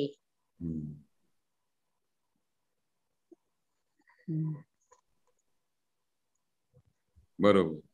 હાજી, આમાં થોડુંક સમજાવો ને આપણને. બરોબર. આ બહુ મોટી વસ્તુ દાદા કે છે કે આજે દાદા ભગવાન અમારી જે ફર્સ્ટ પ્રોસેસ કરતા હતા ને, આખું વિજ્ઞાન, એ વિજ્ઞાનનું આખું સાર આપી દીધું કે હોમમાં કેવી રીતે આવે. આપણે તો આવી રીતે ઇમેજિનેશન કરીએ છીએ કે હું હોમમાં છું, એટલે દાદા શું કહેવા છે કે ભાઈ આત્માનું છાંટોએ જોયું નથી આ જગતે, છાંટોએ જોયું નથી, અને એવું માની બેસે છે કે હું શુદ્ધાત્મા છું, હું આત્મા છું, આવું બોલે છે, પણ એવું છાંટોએ જોયું નથી. કારણ કે આ હોમમાં આવવાનું કેવી રીતે થાય? આખું અહંકાર ઉડી જાય, દાદા ભગવાન બધા પાપો ભસ્મીભૂત કરી નાખે, આખો ગોટો વાળીને ઉડાડી દે. એના પછી જયારે શુદ્ધાત્માનો લક્ષ્ય બેસે, અને એ બી દાદા શું કે છે કે હવે તો તમે અમને એ શબ્દ રૂપે આપીએ છે, તમારે તો હમણાં શ્રદ્ધામાં આવ્યું છે કે હું શુદ્ધાત્મા છું, પણ આગળ તો હજુ એના પછી કેવું છે કે તમારે હજુ અસ્પષ્ટ વેદન થયું છે, સ્પષ્ટ વેદન થવાનું બાકી છે. તો જયારે ખરેખર જયારે હોમ ડિપાર્ટમેન્ટમાં આવી ગયા ત્યારે ફૂલ લાઇટ થઈ જાય અને તમને કમ્પ્લીટ છૂટાપણું રહે અને કમ્પ્લીટ તમને એવું રહે કે ભાઈ હવે આ સ્પષ્ટ વેદન થઈ ગયું, ત્યારે હોમ ડિપાર્ટમેન્ટમાં રહેવાની ખૂબ મજા આવે અને એવું લાગે કે હવે અમે પોતાના સ્વમાં આવી ગયા, પોતાના હોમ ડિપાર્ટમેન્ટમાં આવી ગયા, આપણું અહીંયા સેફ સાઈડ થઈ ગયું. પણ આ જ્ઞાની પુરુષની કૃપા સિવાય પોસિબલ નથી. જ્ઞાની પુરુષની કૃપા સિવાય દાદા કહે છે ને કે અમને કેટલા બધા પાપોને ભસ્મીભૂત કર્યા, પાછલા તમારા કેટલા બધા, નહીં તો આ તમારો અમૃતમાં રેડાય નહીં. પેલા તો મારે બધું સાફ કરવું પડે. કેટલી બધી વિધિઓ રાખતા હતા અમારે, વિધિ કરતા પહેલા કેટલા બધા પાપો ભસ્મીભૂત કરે, અને એના પછી જે 5 આજ્ઞા આપે, એ 5 આજ્ઞામાં પછી વાળ રૂપે આપે. એ વાળમાં પછી દાદા એમને કેટલું બધું ડિટેલમાં લઈ જાય, પછી સૂક્ષ્મ સુધી લઈ જાય. આમ કરતા કરતા કરતા અમારું આખું વિજ્ઞાન ખુલ્લું કરે, અને છેવટે અમને એવી પ્રજ્ઞા શક્તિ બેસાડી આપી તે ધીરે ધીરે ધીરે અમને કેવળ જ્ઞાન સુધી લઈ જાય. એટલે પછી દાદાએ અંદર કેવી સેટિંગ કરીને આપેલી છે. મતલબ દાદા ભગવાન ને ક્યાં કિયા, पापों तो भस्मीभूत कर डाले, सब शुद्धात्मा के लक्ष्य में बिठा दिया, 5 आज्ञाओं प्रोटेक्शन दे दिया, उसके बाद वो प्रोटेक्शन आपको अंदर प्रज्ञा शक्ति बिठा दी, वो प्रज्ञा शक्ति धीरे धीरे धीरे आपको केवल ज्ञान तक लेके जाती है। ऐसा दादा भगवान ने पूरा सेटिंग करके दिया। और वो कैसे पॉसिबल है कि जो दादा को मिले, जो दादा का पुण्यशाली लोग नहीं हो वो नहीं मिले, पर जो लोग दादाजी के सानिध्य में आ गए उनका पुण्य खुल गया, उनको ये लॉटरी मिल जाती है।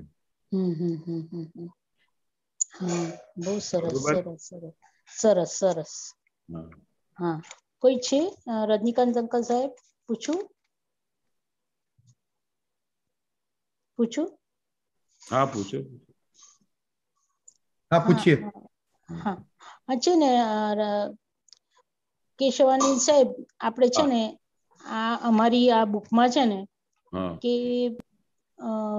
પેલા દાદા ભગવાન વખતે નહીં, પેલા સૌભાગભાઈ હતા, સૌભાગભાઈ બરોડા વાળા, તે એ અમારા બે પેઢી મારા ફાધર ઇન લો ના સગા થાય, એમનો પ્રસંગ આવ્યો છે 3 લીટીમાં, તો તમે એમને મળ્યા હશો સાહેબ?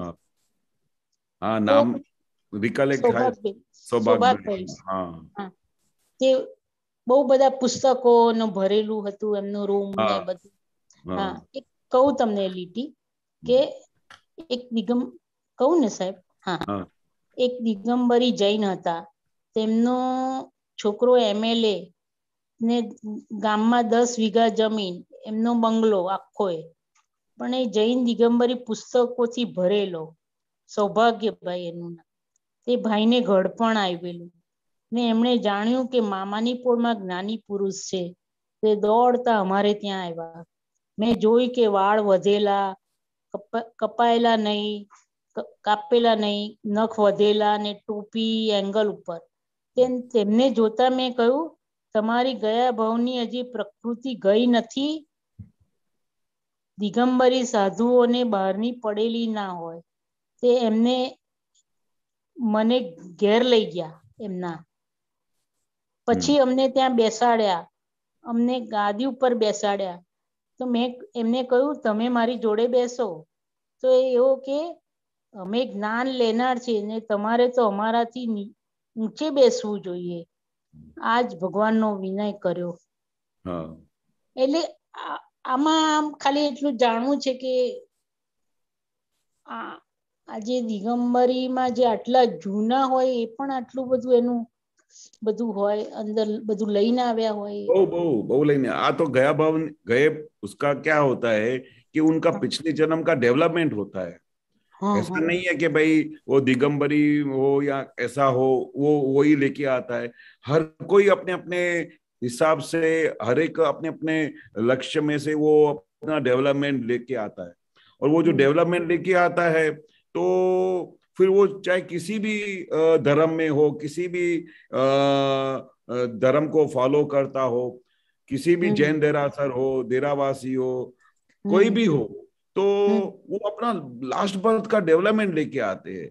तो वो डेवलपमेंट में उनको ये था कि भाई जो भगवान जिनसे मुझे ज्ञान लेने का है, जिनसे मुझे ये ज्ञान प्राप्त करने का है, तो दादा तो उनको ऐसी, कितने बड़े बड़े आचार्य आते थे तो उनको भी ये सब बोलते थे। बहुत बड़े बड़े साधु होते थे तो उनको भी बोलते थे आप मेरे साथ बैठो। पर ये कैसी जागृति कि मुझे जिनसे ज्ञान लेने का है, मैं उससे उसके ऊपर कैसे बैठ सकता हूँ। जो ज्ञान लेता है वो तो नीचे बैठता है, आप स्टेज पे हो। तो दादा ने बोला कि आपके इस विनय को हम धन्य मानते हैं कि क्योंकि ये आपका जो ये विनय है वही आपको मोक्ष में लेके जाएगा। मतलब दादा कितनी बार ऐसा बोलते थे कि आपके अंदर ये गुण है ना, आपने सिर्फ दादाजी की एक ही सेंटेंस को पकड़ लिया ना तो आप सीधा मोक्ष में चले जाओगे। इतनी बड़ी दादाजी का विजन था और उतनी बड़ी डेवलपमेंट वाले लोग दादाजी को मिलते थे। कितनी बड़ी डेवलपमेंट हो, जिसको विनय कितना होगा कि भाई दादा बोलते हैं कितने हो तो ऐसे दादा के साथ आके बैठ भी सकते क्योंकि दादा ने बोला, पर नहीं, किसी भी हालत में नहीं, ऊपर बैठे नहीं और नीचे ही बैठे और बोला कि मुझे तो आपसे ज्ञान लेने का है। जो ज्ञान लेता है वो तो नीचे ही बैठता है, आपके चरणों में बैठता है, वो आपके साथ कैसे बैठ सकता है। तो दादा को ये गुण दिखाई दिया, बोला कि ये आपका जो गुण है, जो विनय वाला गुण है, वही आपको मोक्ष में लेके जाएगा। गजब गजब गजब है, गजब है। बहुत सरस सरस सरस वांचवामां आया ना आज, तो मैं बोला आपको पूछ लो कि नहीं, बहुत अच्छा। ये तो दादाजी को दिखाई देता था कि भाई ये कैसा है, कैसा इतना भाव है भगवान के लिए। पहले तो कितनी बड़ी मुसीबत होती थी कि दादा भगवान 100 बार बोलते थे कि साक्षात परमात्मा आए हैं, भगवान आए हैं, तो कितने लोग तो उनको दादा को पहचान ही नहीं पाते थे। तो इसका विनय का तो कितना दाद दे। दादा ने उनके लिए जो 3 सेंटेंस बोली कि ये आपका विनय ही आपको मोक्ष में लेके जाएगा। जो कितने लोग हो तो वो दादाजी से आके आर्ग्यूमेंट करते थे, आप अपने आप को भगवान क्यों बुलाते हो, आप ऐसा क्यों करते हो, आप हुक्का क्यों पीते हो, आपको ये स्त्रियां क्यों आपके अंगूठे पे विधि करती हैं। न जाने कितने प्रश्न पूछते थे दादाजी से, और कितने लोग तो वापस भी चले जाते थे क्योंकि उनका पुण्य कच्चा पड़ जाता था। तो दादाजी जो देखते थे, जो कितने ऐसे भी लोग थे कि दादाजी को एक ही नजर में पहचान लेते थे। कि दादा ने एक ही नजर में पहचान लिया कि भाई उसने, कि भाई दादा भगवान है, वो ज्ञानी पुरुष है, वो हमको ज्ञान देंगे तो हमको आपके सामने नीचे बैठना है। तो ये ऐसी पहचान जो ये जो दादा बोलते हैं ना कि इस टाइम में जो जवेरात को वो पहचानने वाले लोग, जवेरात वाले जो लोग हैं वो अभी रहे ही नहीं है, नहीं रहे। अभी रहे ही नहीं है। वो तो जवेरात वाला कैसा एक्सपर्ट होता है जो खाली ऐसा देखे और देखने से ही पता चल जाए, टेस्ट करने नहीं जाए, उसको बोलते हैं जोहरी, जो खरा देखने से पहचान ले, सच्चा जवेरी। हाँ, सच्चा जवेरी वो है कि दादा को ऐसे देखे ना, अरे ये तो साक्षात, उनके हाव भाव से पता चल जाता है। तो एक सेंटेंस बोले तो भी पता चल जाए कि साक्षात परमात्मा ये ज्ञानी पुरुष है। उनको लोगों को तो पता भी नहीं चलता है, पता नहीं चलता था उस जमाने में। तो दादा को 100 बार बोलना पड़ता था कि भाई मैं भगवान बन के नहीं आया हूँ, ये सब लोग जो है वो मुझे भगवान कहते हैं। तो आपको क्यों उसके ऊपर शंका हो रही है? मैं खुद को कहलाता नहीं हूँ, ऐसा बार बार दादा को क्लियर करना पड़ता था, क्योंकि हर एक जगह पे दादा भगवान का असीम जय जयकार बोलते थे। तो जो नए नए लोग आते थे उनको समझ में नहीं आता था कि ये क्या है, ये अपने आप को भगवान बुलाते, बोले मैं भगवान नहीं बुलाता हूँ। अगर दादाजी को खाली उनका अपीयरेंस भी देखे, उनका मुक्त हास्य भी देखे ना, तो भी उनको क्वेश्चन नहीं होना चाहिए कि ये भगवान क्यों बुलाते। मतलब वो जवेरात नहीं रहे है ना, जवेरी लोग रहे नहीं है ना, इसलिए दादा ने बोला कि लोगों की आंखों कांच में लखोटा जैसी हो गई है। क्या है, पहचानते नहीं है भगवान को, पहचान ही नहीं सके। नहीं सके, पहचान જ नहीं सके। बरोबर, सरस सरस, બહુ સરસ। હાજી સાહેબ, જય સચ્ચિદાનંદ। જય સચ્ચિદાનંદ। ઓકે કશ્યપભાઈ।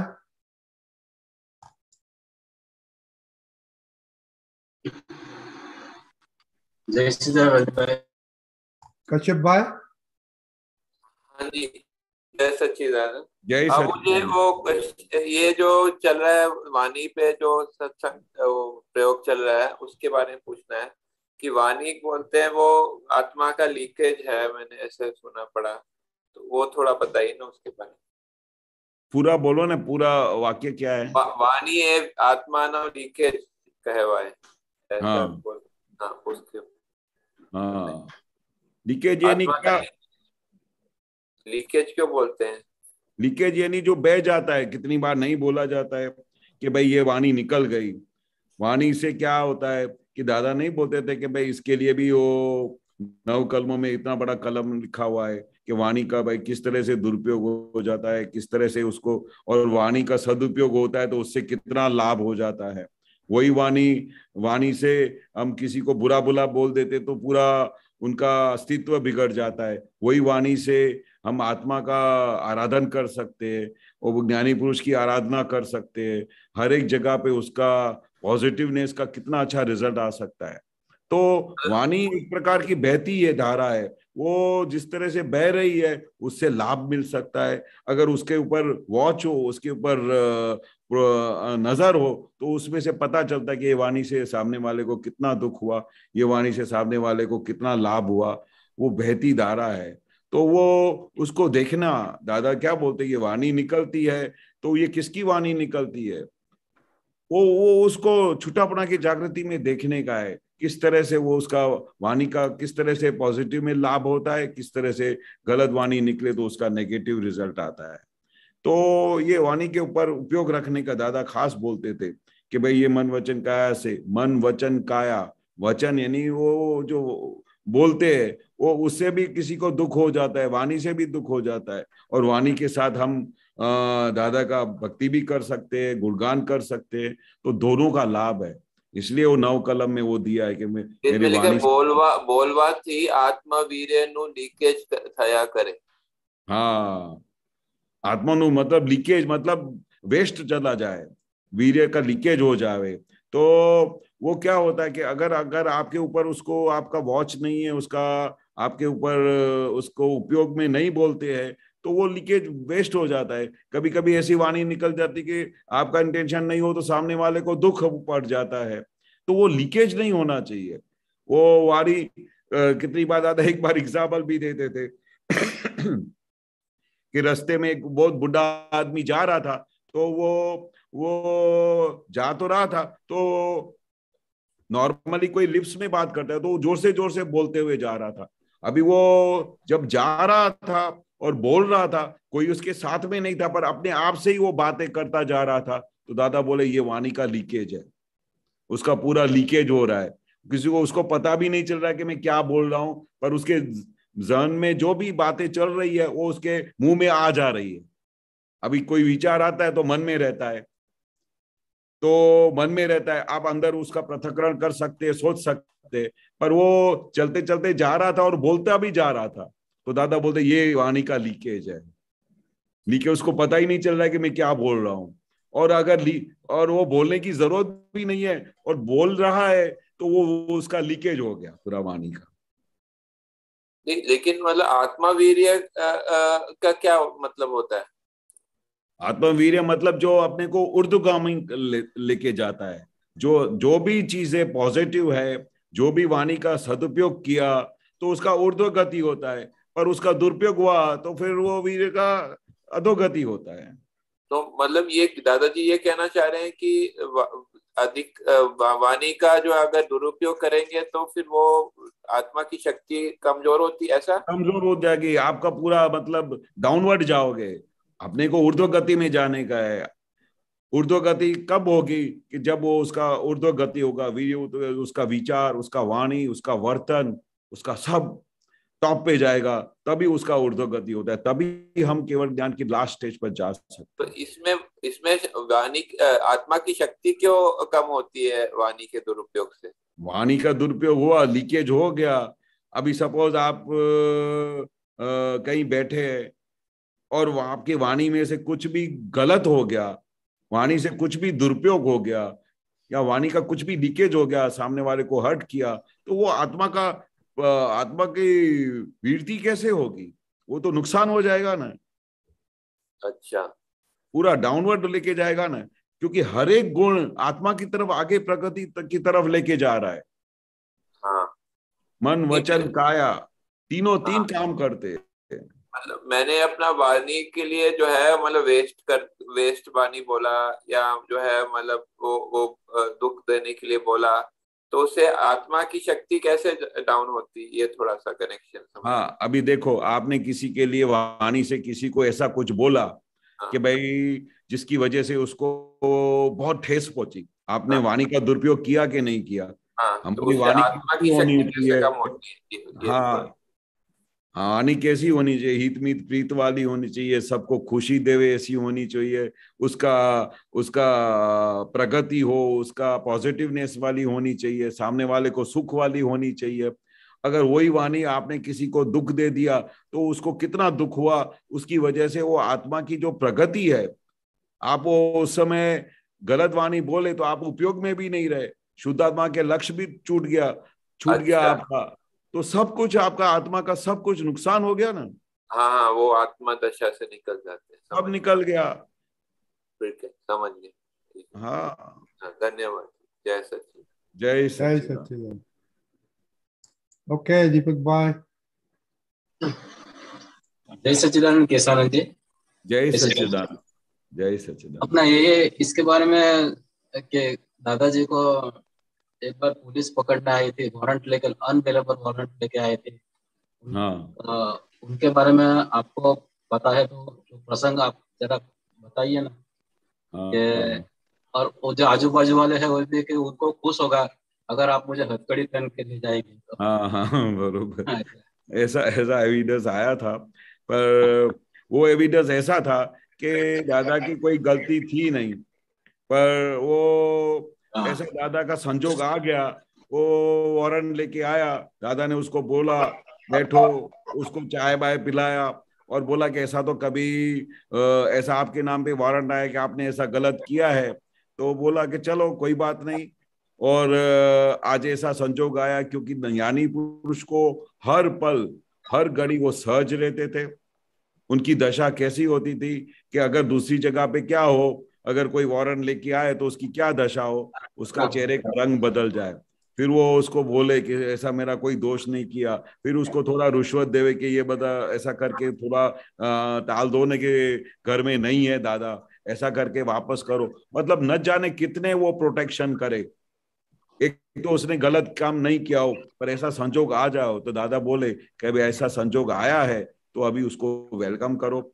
और ऐसा वेलकम करने के बाद वो दादाजी को पता चलते कि भाई उसको पता तो चला कि ये कौन किसको पकड़ के जाता है। दादा हर एक संयोग में से तारण निकालते थे कि भाई उसका अंदर की परिणाम कितना बदला, अंदर कुछ उसको हिला क्या, वो पकड़ने को किसको आया, मैं तो शुद्ध आत्मा हूं, एम पटेल को पकड़ने को आया, ऐसा जुदापना की जागृति में रहा। और फिर दादा बोले कि जरा तुम मेरे को ऐसे लेके जाए तो कुछ पता नहीं चलेगा कौन लेके जाए, क्योंकि वो ड्रेस पहन के नहीं आए थे, सिविल ड्रेस में आए थे। तो दादा ने बोला सिविल ड्रेस में तो आए पर हथकड़ी तो लेके आए हो, तो आप इसको हथकड़ी मेरे को पहना के लेके जाओ ताकि सब लोग देखे कि भाई ये दादा ने क्या किया है। तो वो ऐसे ऐसे ऐसे संयोग दादा बोलते थे, पैसे दे के भी ऐसे संयोग खड़ा करते थे ताकि पता चले कि ज्ञानी पुरुष की छुटापना की जागृति है कि नहीं है। इसके लिए दादा कितनी बार बोलते भी थे कि भाई हम 500 रुपया देने को तैयार है, मेरे को लाफा मारो। क्यों ऐसा करते थे? वो परीक्षा लेना चाहते थे कि अभी भी वो छुटापना है कि नहीं है। लाफा किसको मारा? दादा बोले ऐसा कोई मिलता ही नहीं था। किसी को बोले, एक बार उनका फ्रेंड भी आया तो भी उनको बोला कि मेरे को 500 की जरूरत है, तो दादा ने उसको बोला कि मेरे को लाफा मारो, तुम्हें 500 रुपया दूं। बोला आपको कैसे लाफा मारेंगे? तो दादा बोलते पैसा खर्चने के बाद भी हमारा टेस्ट एग्जामिनेशन नहीं होता है, पर घर बैठे तो सब टेस्ट एग्जामिनेशन होते हैं। तो जब भी ऐसा टेस्ट एग्जामिनेशन आता है तो उसको वेलकम करो कि आज हमारा लॉटरी लगा। तो दादाजी क्या कहना चाहते थे कि ऐसा संजोग आए तो दादाजी उसको लॉटरी मानते थे, क्योंकि ऐसा संजोग कभी आता नहीं है। कोई ऐसा पकड़ के जाए तो कितनी बेइज्जती हो जाए। अरे एम पटेल साहब को लेके गए, उस समय दादा बोले कि लोगों को खुशी मिले, और एम पटेल जुदा रहे कि जो जिसको पकड़ के जाता है तो उसको बाहर वाले को देखते हैं, पर दादा तो निरंतर लक्ष्य आत्मा में ही रहता था। उनका हर पल हर घड़ी लक्ष्य किस में था? मैं शुद्ध आत्मा हूं। तो दादा बोलते हमारे अंदर को तो कोई पहचानता नहीं है, तो लोगों को भले बाहर के लोगों को ये मजा देखने दो। और दादा भगवान को ये खुशी मिले कि भाई ये सब लोग बाहर से दादा भगवान को कैसा दोषित देखते हैं, पर दादा का एक भी परमाणु हिलता नहीं था, एक भी परमाणु हिले नहीं, क्योंकि वो हमेशा जुदापना की जागृति में रहते थे, कंप्लीट सेपरेट रहते थे। और बोलते थे कि पकड़ने वाला किसको पकड़ के जा रहा है? मैं तो अपने गुफा में, अपने अंदर में शुद्धात्मा के मेन पद में बैठा हुआ। तो ऐसे दादा का सेपरेशन का कोई भी संजोग छोड़ते नहीं थे। हम तो ऐसे संजोग में घबरा जाए, ऐसे संजोग में हम बोले कि अपने आप को प्रोटेक्शन करे, हम बोले कि ऐसा हथकड़ी तो नहीं लगाओ यार, मैं ऐसा आपके साथ चलने को तैयार हूं। पर दादा बोले नहीं, जैसे लोग देखेंगे तो दादा को, सब लोगों को दादा के ऊपर ऐसा भाव आएगा, और उस समय उनके सब चेहरे देखेंगे, उस समय दादा का छुट्टापना होना चाहिए, जुदापना की जागृति होनी चाहिए। ऐसे दादा संयोग को वेलकम करते थे। सही है। और एक क्वेश्चन पूछो क्या? मान के आधार पर विषय होता है कि विषय के आधार पर मान होता है? मान की जब ग्रंथि होती है तो मान की वजह से विषय होता है कि विषय की वजह से मान की गांठ होती है? मान यानी रिस्पेक्ट, मान के आधार पर विषय होता है कि विषय के आधार पर मान होता है? नहीं, मान जो सबसे इम्पोर्टेंट चीज है, जहां से मान मिले तो उसका पूरा चित्त उसमें रहता है। कहाँ से मान मिले, कहाँ से उसको दिन, और उसके मान के बाद ही वो उसका बाकी के सब विषय आगे बढ़ना शुरू करते हैं। मेन कॉज उसका मान होता है वो, और हर एक जगह से मान देखने की कोशिश करता है, इस जगह से मान मिले, उस जगह से मान मिले। पर विषय एक अलग चीज है, मान एक अलग चीज है। मान तो क्या है, एक भिखारीपना है कि भाई मेरे को कोई सम्मान करे, कोई मेरे को हर एक जगह पे उसको अपमान की बीक हो तो उधर हमेशा मान होता ही है, मान हो तो उधर अपमान की पड़ी रहती है। तो ये दोनों कनेक्टेड है, मान अपमान। पर विषय तो क्या है, हम अंदर से माल जो भर के लेके आते हैं, वो जो माल निकलता है वो उसको अधोगति में लेके जाता है। उसका पूरा प्रकट जो ज्ञान के लिए बहुत बड़ा उसका जोखमदारी रहता है। जय सच्चिदानंद। जय सच्चिदानंद। जय सच्चिदानंद। ओके, तो केशवानंद जी अपना ऑलमोस्ट टाइम हो गया है, पर आप थोड़ा ये बातें करो 5 कलम के ऊपर। हाँ, आपका क्या चल रहा है अभी? वो जो आपने हाँ लास्ट में बोला, हाँ, वो थोड़ी बात करो, बाद में हम खत्म हाँ करेंगे। हाँ। अभी ये जो वाणी के ऊपर चल रहा है, तो हम नॉर्मली दादाजी बहुत इनके ऊपर भार रखते थे कि वाणी कैसे होनी चाहिए, घर में वाणी कैसे निकलनी चाहिए, बाहर कैसे होनी चाहिए। हमको बात करते समय पता भी नहीं चलता है कि हम उस उपयोग में भी नहीं रहते कि वो सामने वाले की वाणी पर है, पराधीन है, वो उसको कुछ दिखाई नहीं देता है। पर ये कलम बोलने से क्या होता है कि हमारी जागृति बढ़ती है। जागृति ऐसे बढ़ती है कि जब हम दादा से शक्ति मांगते हैं कि मुझे मीठी मधुर वाणी बोलने की शक्ति दो, तो उस समय क्या होता है कि ये शक्ति फिर हमको बहुत हेल्पफुल करती है, और इस तरह से हमारी वाणी धीरे धीरे धीरे धीरे अच्छी निकलना शुरू होती है। पर हम उपयोग नहीं रखे तो वाणी को पता भी नहीं चलता है कि कैसे वाणी निकल जाती है। पर उपयोग पूर्वक बोलना चाहिए। दादा जैसे कैसे एक एक शब्द कौन कौन बोल रहा है उसके ऊपर वॉच रखते थे, कौन बोल रहा है, वाणी कैसे निकली, क्या निकली। तो ऐसा जब उपयोग रखते हैं तभी वाणी सुधरती है, वाणी का वो पता चलता है कि ऐसी वाणी निकलने से सामने वाले को कैसा दुखदाई हो जाता है। कभी कभी इंटेंशन नहीं भी होता है तो भी वाणी ऐसी निकल जाती है कि सामने वाले को हर्ट हो जाता है। तो वो उपयोग वाली बहुत इंपॉर्टेंट चीज है कि हर वक्त एक एक शब्द जो आप बोल रहे हो उसके ऊपर उपयोग होना चाहिए। कैसी वाणी निकलती है, किसको हर्ट तो नहीं होता है, ऐसी वाणी हो कि सबको मीठी लगे, मधुर लगे, किसी को अहित न हो, किसी को वाणी से ऐसा ना लगे कि ऐसी कैसी वाणी बोल दी, रात को सामने वाले को नींद भी नहीं आए। तो वाणी का उपयोग कैसा होना चाहिए कि सामने वाले को ऐसा लगे। हाँ, इतनी बार दादा बोलते थे कि मेरी इच्छा नहीं होती है तो भी ऐसा वाणी निकल जाती है, तो वो ऐसा टेप भर के आते हैं, वो टेप ऐसा भर के आते हैं। तो फिर दादा बोलते थे कि भाई अगर वो इतना उपयोग नहीं रहता है तो एक दिन मौन रखने का। दादा ऐसा भी कितनी बार प्रयोग करते थे कि भाई अगर वाणी आपकी कंट्रोल में नहीं आती है, आपको पता भी नहीं चलता कैसी वाणी निकल जाती है, तो हफ्ते में एक बार मौन रखो। तो मौन रखने से क्या होता है, फिर पता चलता है अंदर से क्या सब भाव चलते हैं। बोलने का नहीं होता है पर अंदर से जो भाव आते हैं तो उसको पकड़ में आता है। वो पकड़ में आता है तो फिर बाकी का जो 6 दिन है वो उपयोग पूर्वक धीरे धीरे वाणी निकलना शुरू होती है। जब हम साइलेंट हो जाते हैं तो अंदर के जो विचार आते हैं तो उसके विचार से पता चलता है कि अंदर क्या चल रहा है।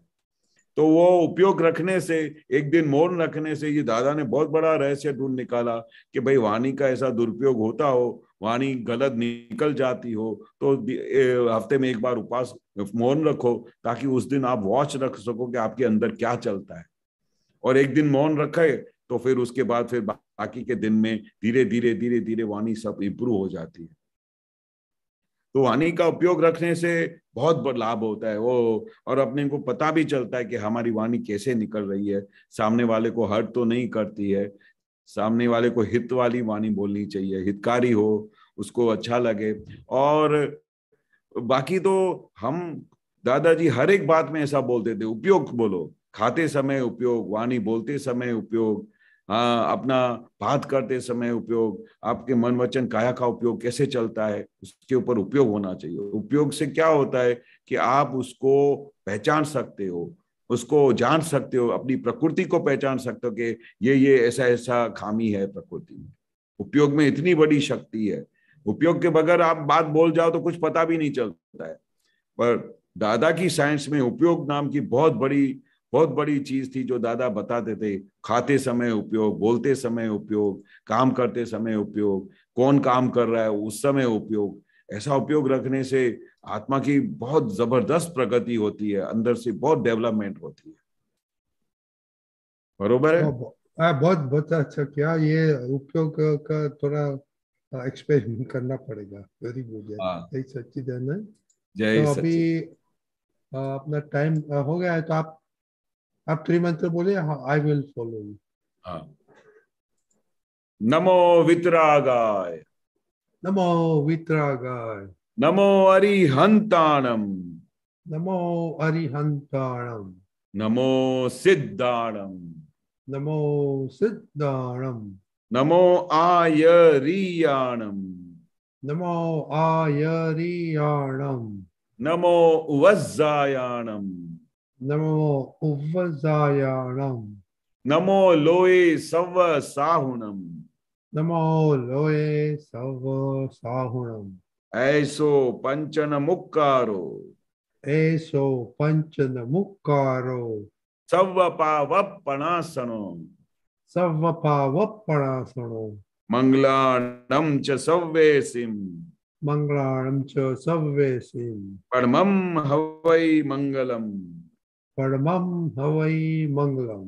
ओम नमो भगवते वासुदेवाय, ओम नमो भगवते वासुदेवाय, ओम नमः शिवाय, ओम नमः शिवाय। जय सच्चिदानंद, जय सच्चिदानंद, जय सच्चिदानंद। जय सच्चिदानंद। महात्माओं, ऐसा लगता है कि दीपक जी आ गया। दीपिका जी, या जान आज कल का प्रोग्राम इस तरह से है, 24 घंटे की कीर्तन भक्ति चल रही है सूरत मंदिर पर, और अहमदाबाद में सुबह जी का प्रोग्राम है।